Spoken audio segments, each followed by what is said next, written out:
Hello everybody, and welcome to Storm Reads, and it's time for a reading vlog.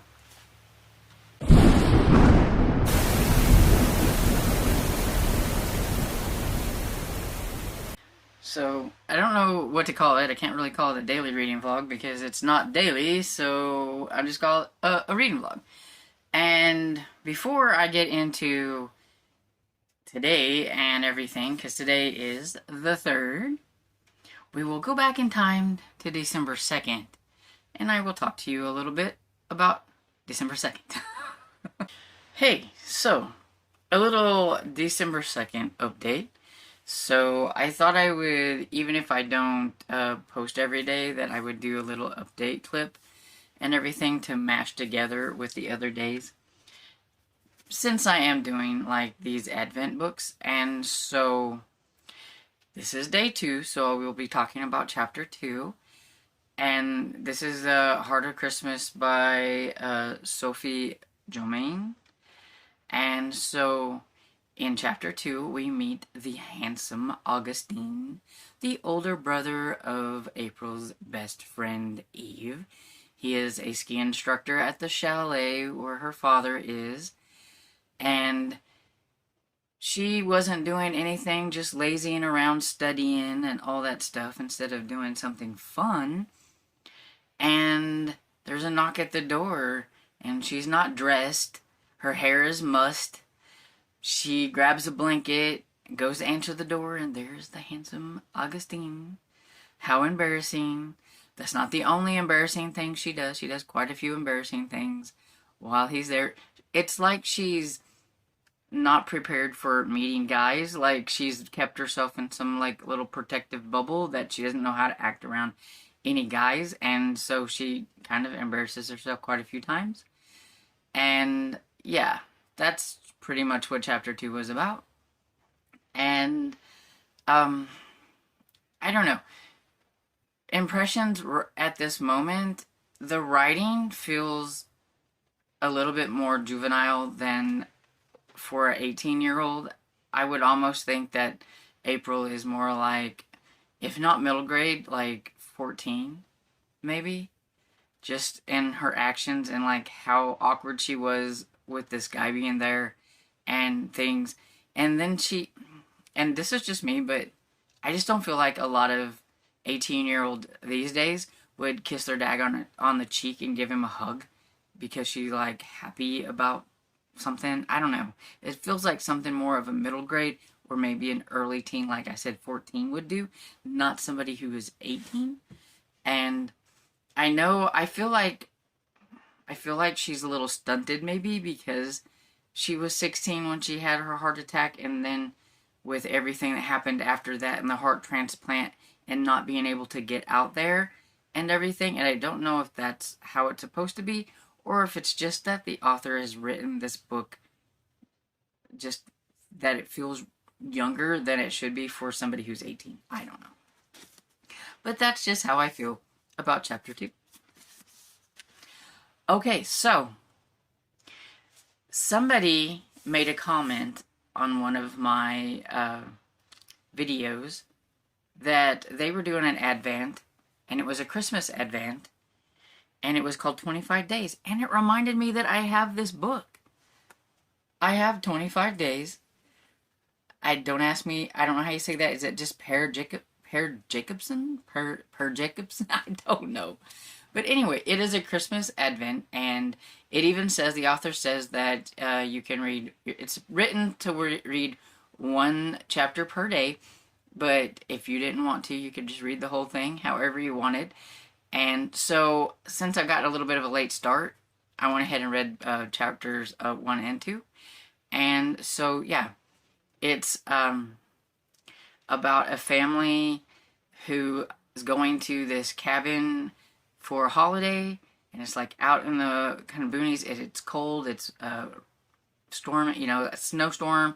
It's been snowing and all that stuff. It's cold. The teenage daughter's not really that happy about going. The younger girl is kind of excited. It seems like maybe the husband and wife are a little off in their marriage or whatever, and so maybe he's hoping the man is hoping, I think his name is Adam, is hoping that this is going to, you know, kind of do, they're going to be out in the boonies where there's no cell reception, you know, they're just going to have to learn to have fun with each other. And you learn that this place that they're going to be going to, they're supposed to be taking care of the animals while they're there, so there's some rabbits, some chickens, some piglets, and things like that. And the place looks really nice once they get there. But then that night, there's a really weird noise outside. So, like, Adam goes to check out the noise, and one of the chickens is, like, running around with his head cut off and everything, gets him all bloody. And he thinks that maybe a fox or something got in there. But he has his wife come and help him clean things up so that the girls don't know what's going on. And then it just dawns on him later that it was a clean cut, not like a fox or something bit its head off. And that's kind of chapter 1. And then chapter 2, it switches to Beth, who is the wife. And so it's kind of her thoughts on being there at the cabin, and how she's got depression maybe, and just things are gray, and she's just kind of blah or whatever, and hoping, you know, maybe that the cabin will kind of, you know, make things feel bright and cheery again. And the kids are feeding the animals and things are going, they're outside enjoying things, and they build a snowman. And while she's outside, she sees a car in the, like, distance, like in the woods or whatever, and there was a guy, like, watching. But then he gets on, I don't know if it was a car, if it was maybe a snowmobile or something, but he gets on and, like, leaves. And she's kind of wondering about that. But and that's kind of how the first 2 chapters of 25 Days have been. So, I don't know really anything more about this book. I didn't even look up what it was about. I just know I actually got this off of NetGalley, and so it'd be a NetGalley book that I'm reading. So I am currently caught up and now on day 3, and so tomorrow I will give an update on what I thought of day 3 of both of these Advent books. And there you have it. That's kind of my little update for today, for December 2nd. Okay, so now that you know all about December 2nd and the fact that I started another book and what I was thinking about this book and everything for December 2nd, we will start with December 3rd. So I have read the December 3rd, and that takes me to what page? We are on page 49, and this has April. She met this guy Jimmy that she's known there. He's older. I think more the age range of Augustine, and he remembers her, and he invites her to a party, kind of like a little hangout or whatever. Well, Jimmy is the guy that her friend Eve, is it Eve or Eva? I don't remember now. It's one of those. And anyway, it's her friend's crush from when they were like 14 or whatever. And so her friend is like, you have so got to go, and you have got to check it out, and you got to see if he's got a girlfriend, and you need to, you know, find out all this stuff. You got to take pictures of him. I want to see what he looks like, all that kind of good stuff. So she doesn't want to do it, but, you know, her friend has been there with her through thick and thin, through all the heart transplant stuff and everything. So she feels like she's kind of obligated to go and check things out.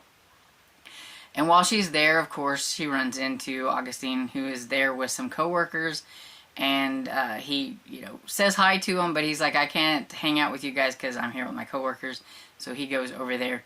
But eventually he kind of realizes that it looks like she's not really having a very good time.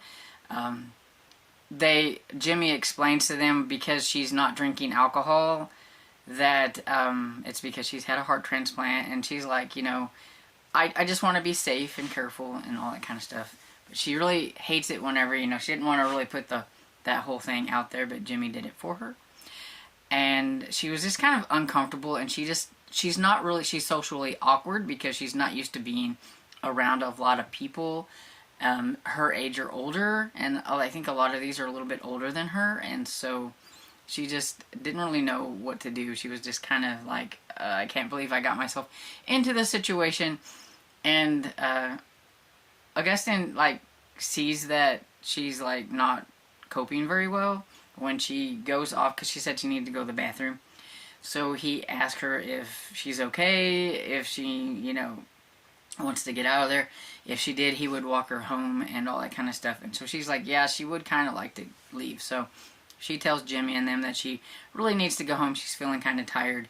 And they're like, okay, come back, hang out with us any other time. They didn't really think much about it, especially probably because they had the heart transplant. They probably think, well, maybe she just, wears out really quickly or whatever. I don't think they really gave it much thought.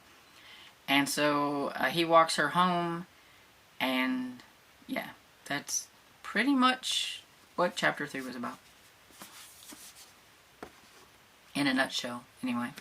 So, it's okay. It's not like, wow, or anything. But, I mean, we're only on chapter 3, so. And I'm also working on another advent, which is 25 days. It's 25 days by, I'm not sure exactly if it's called Per Jacobson or what. I'm not exactly sure how you say that first name. But this one is a horror advent, and so on the third day we get Abby's perspective. So I'm guessing we're going to get the perspective of all 4 of them, the parents and the 2 children. And in the third chapter, we have Abby, who is the older sister, and she's trying to sleep in, but her younger sister is wanting to see what is in the stocking. I don't know if I mentioned the stocking yesterday.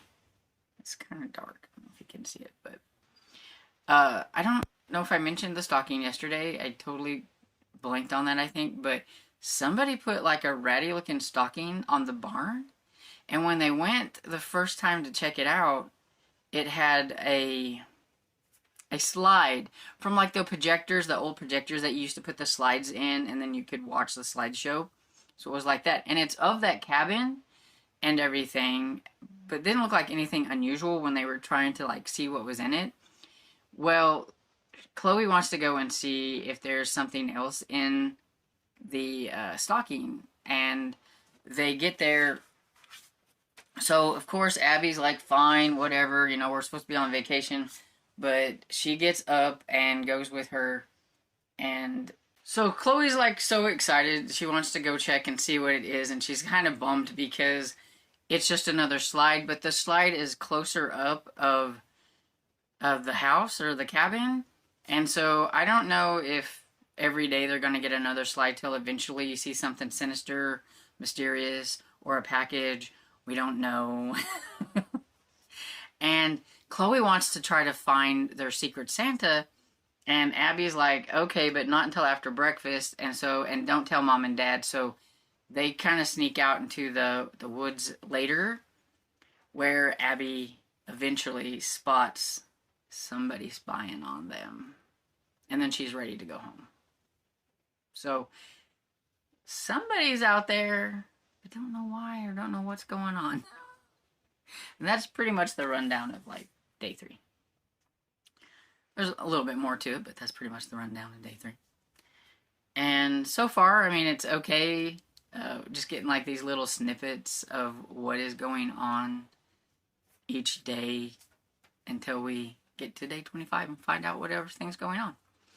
So I'm still reading A Christmas Duet by Debbie May Comer, but I think I'm like 56% into it, or it could be even more. I'm not exactly sure. I should have that finished by today. My goal is I want to have that finished by today. I should have already had it finished in my eyes, because it's a short audiobook, but I just haven't worked on it that much. Not that it's bad or anything. I'm actually liking it. It's pretty good. It's cute. She's trying to get away from everybody, and I've totally blanked on the person's name. The main character's name. But she accidentally told her sister where she was at, like, the city or whatever, and so her sister arrives at the house, and she was wanting to be alone, not expecting her sister to be there to show up, but she's like, I should have known whenever I slipped and said, you know, where I was, that she would end up finding her. And once she gets there and kind of finds some things out about her sister and everything, I think she's, you know, kind of happy that her sister is there. Maybe her sister needs to be there with her and everything. And I think she won't, like, hinder her music and everything and stuff like that. So yeah, it's cute. And that's for Debbie December, and I think that's everything that I got going currently. So I'm gonna get off of here because I'm getting hungry and it is after 12. Hey everybody, back for the last clip of this reading vlog. So I did finish A Christmas Duet by Debbie May Comer, so my first book for Debbie December, and it was cute. For the life of me, I cannot remember the main character's name. It's just, I don't know. And I meant to look it up before I came on here, and I didn't. And so, anyway, so it's about a lady who, she's a musician, or she likes to write music and everything, but she never really thought she was, like, really good enough to just do that, and not everybody was very encouraging about it, her parents and all that stuff. So she kind of took the easy route, and she is an assistant band teacher, and she had a bad breakup, like, I think it was 3 years ago, with this guy named Zach, and he's been calling and wanting to come around, and she doesn't want anything to do with him. The thing is her mother absolutely adores him, and so she, like, invited him to Christmas and everything. And she's like, no, we're not doing this. And no matter how much she tries to tell her mother that it is over, there's nothing, she has moved on, that she just doesn't seem to get it. Well, the main character's friend has a family cabin, and it's like, why don't you go to this place? It's in Podunk. I don't know, was it Podunk, Colorado? Or I don't know. But anyway, and you can stay there and everything. When she gets there, it's not been taken care of as much as her friend thought it had been, and there was some raccoons had got broken in and thought it was their house. So she had to go back into town and try to find somebody, where she meets this guy named Jethro, which is the lady that owns the store's son. And, well, she said Jethro can go and will come and help. She didn't meet him exactly then, but he'll come. Well, whenever you think of the name Jethro, it kind of throws out this kind of, like, I don't know, hillbilly vibe. So she's thinking, you know, it's going to be some kind of, like, country bumpkin kind of thing or whatever. And he gets there, and it's this really nice-looking guy who would prefer to be called Jay. I can remember his name. Can't remember the main character lady's name. But, anyway, he happens to actually be a musician, and he has been in a band and everything, but they've just had a bad breakup in the band, and he's kind of going through some legal things, but he's wanting to open his own, like, production company and things like that. And he hears her playing, likes her music, encourages her, kind of helps along with the music, and they're having a festival, and he invites her up to sing her Christmas song that she had made and everything, and she kind of goes viral, and even though she didn't know she was going viral, everybody keeps looking at her, and she's like, why are people staring at me? Because people had seen her at this festival, and he really encourages her a lot with that. And it's kind of insta lovey kind of. It's a sweet romance, nothing bad, sweet romance, but like it's a short one because it's not like 6 hours on audio. So they have like an instant attraction and really get along really well. Then her sister bombards her and shows up, and then her parents and among other things. It just kind of like snowballs on her. But it was really cute. I really enjoyed it. It was a lot of fun. I'm not a huge fan of like um, the like musician type of anything stories where a person's a musician or going to Hollywood or wanting to do that kind of stuff. But I felt like it wasn't really that bad. I mean, she just likes to play her music, and she doesn't want to sing. She wants to write, and so it was a little different that way. But yeah, overall, I thought it was really cute. I would recommend it if anybody's looking for a Christmas romance that is clean, doesn't have any the spicy stuff in it. You would like that, and recommend for Debbie December. Okay, I don't know what I'm gonna read now. I am so not prepared to make this video. I don't know. Besides my Advent books, I don't know what I'm going to be reading. So I guess the next time I update with a reading vlog, you'll find out, because I don't know. Okay, anyway, so I'm going to get off of here, and I hope you guys are having a great day. And if you enjoyed this video, please give it a thumbs up and subscribe, and I will see you all in the next video. Bye!